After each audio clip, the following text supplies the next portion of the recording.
ओम शांति।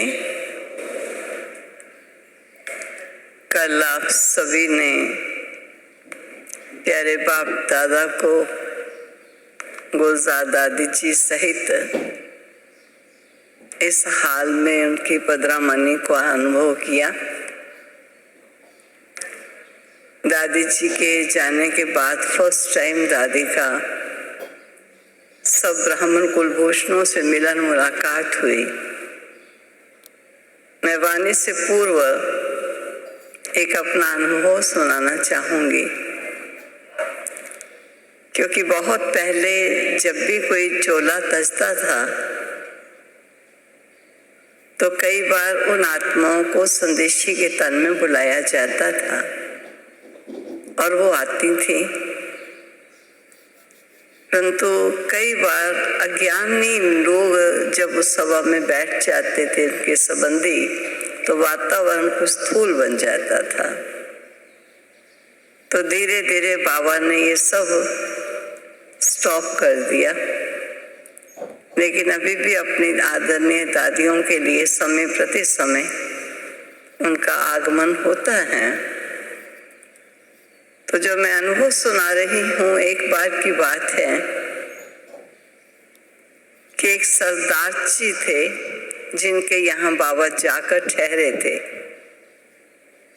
युगल थे सरदार सरदारनी।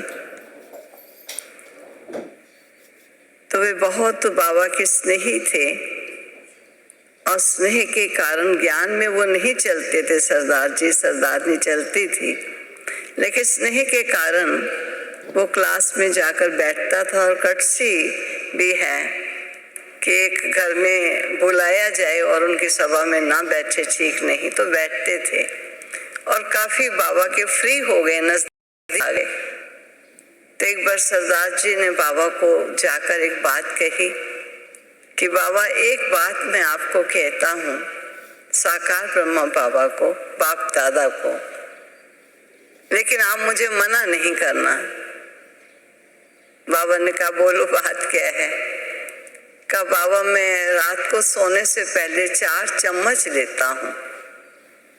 आप समझ गए होंगे 4 चम्मच किस चीज के होंगे। तो बाबा ने कहा, बच्चे इस 4 चम्मच के बदले तुम विश्व की बादशाही गवा दोगे। अगर विश्व की बादशाही लेनी है तो इस 4 चम्मच का त्याग कर दो। लेकिन उसने पहले ही बाबा को कह दिया था कि आप मुझे मना नहीं करना, लेकिन मैं आपको बता देता हूँ। तो बाबा ने भी बता ही दिया और मना तो नहीं किया। लेकिन समय अनुसार जब उनकी आयु हुई और यज्ञ के बहुत से योगी रहे, जब उन्होंने शरीर छोड़ा तो उनकी पत्नी मधुबन में ही भोग लगाने के लिए उनका आती थी। तो मैं अभी कुछ समय से ही ज्ञान में चली थी। मुझे गुलजार दादी जी ने कहा कि आप इनकी माता जी को, ये हंस कुमारी नाम था सरदारनी को, आप मधुबन ले जाओ, इनको भोग लगाना है। तो जब उनका भोग लगना था, उस समय बहुत सभा छोटी होती थी, लेकिन 12 बजे भोग लगा। ऐसे संदेशी बैठी हैं, ऐसे मम्मा और बाबा बैठे हैं, कोई 5-6 भाई इधर बैठे हैं, 5-6 बहनें इधर बैठी हैं। इतनी ही सभा थी और बाबा को भोग लग रहा था। तो संदेशी जब भोग लेकर गई तो कुछ ही क्षणों में वापस आ गई। देखने लगे क्या हुआ।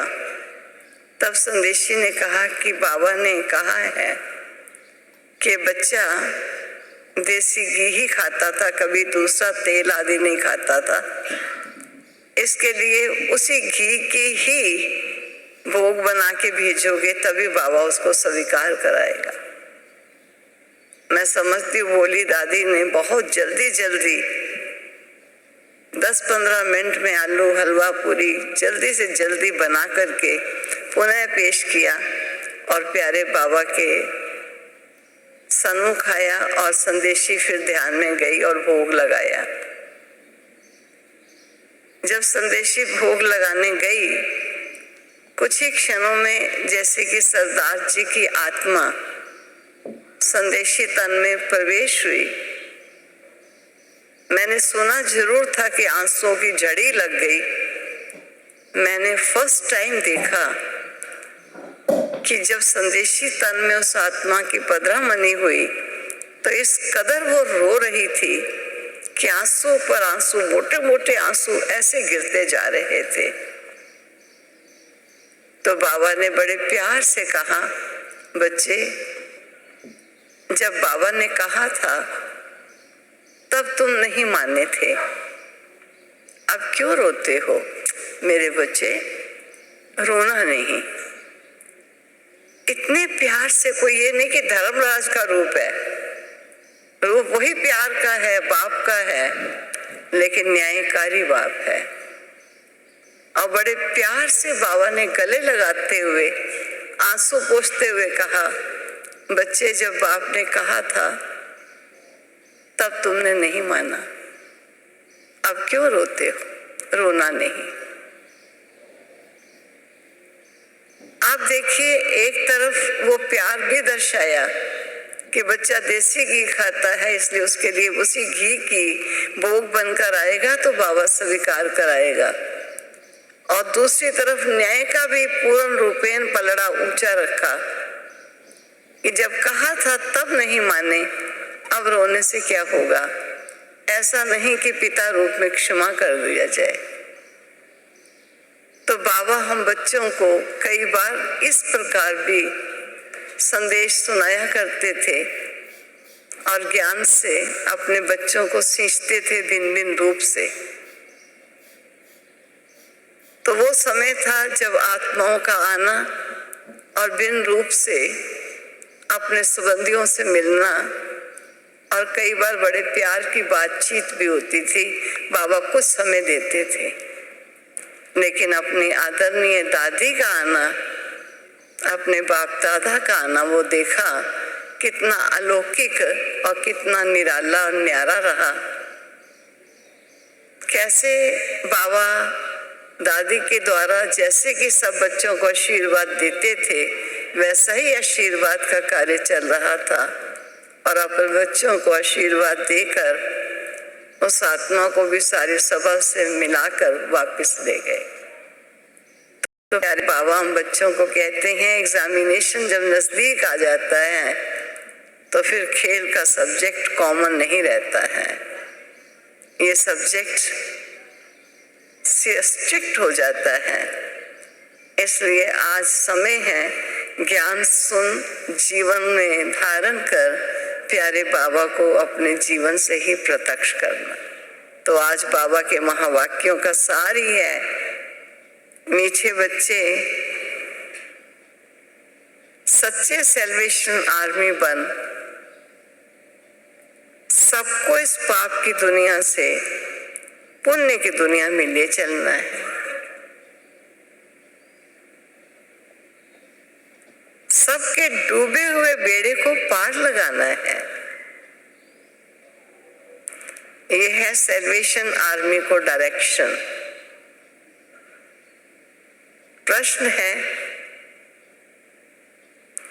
कौन सा निश्चय हर एक बच्चे की बुद्धि में नंबरवार बैठता है? ये देखना अपना नंबर लगाने का आज दिन है। हर एक बच्चे की बुद्धि में नंबरवार बैठता है, वो कौन सा निश्चय है? पतित पावन हमारा मोस्ट बिलवेड बाबा है, हमें स्वर्ग का वर्षा दे रहा है। यह निश्चय हर एक की बुद्धि में नंबरवार बैठता है। अगर पूरा निश्चय किसी को हो भी जाए, फिर सेकंड बात, पूरा निश्चय किसी को हो भी जाए तो माया सामने खड़ी है, बाप को भूल जाते।